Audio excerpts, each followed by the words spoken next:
New York spends more than any other state on public education, but it lags behind 29 others in results. Other states are doing more with less, some significantly less. For example, New York spends more than double what the state of Illinois spends. However, New York graduates far fewer students. Pat Bailey breaks down the numbers to show you how far your education dollars are getting in the graduation line. New York is the valedictorian when it comes to costs per student on education. With a grand total of $19,076, New York students cost $2,500 more than Arkansas students, the next closest state. The high price tag may be a shock, but maybe not as much as the shock of return on taxpayer investment. For the high funding, just 77% of New York students graduate, good for a ranking of 30th nationwide. We do spend a lot. We do have a good system many places, but it's spotty, to say the least. Other states comparable to New York are doing more with less. For example, Illinois.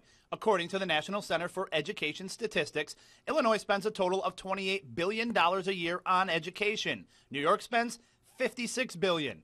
Illinois spends $10,774 per student compared to New York's $19,000.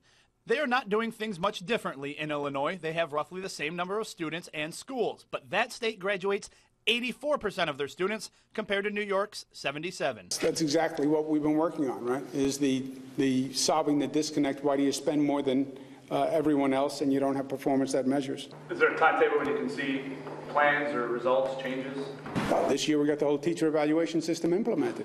That was the major goal from the first year. So how can New York get better and more efficient? The governor recently put together an education reform commission. One of their jobs is to examine consolidation. For example, in Schenectady, there are 6 districts in that county. 2 of them, Schenectady and Niskayuna, just 3 miles apart. The Schenectady District has 21 schools, but they pay 29 principals and assistant principals to watch over them. Are all those principals, assistant principals, they justified?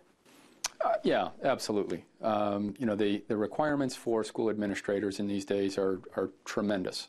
And so we think about, what's happened with requirements for supervision of staff, the amount of reporting that this school district needs to do to the state education department are, just very significant. Unfunded mandates are what districts say inflates their budgets. So next school year, New York is adding an additional $800 million to the already second highest state aid funding in the country, bringing total state aid to $23.4 billion.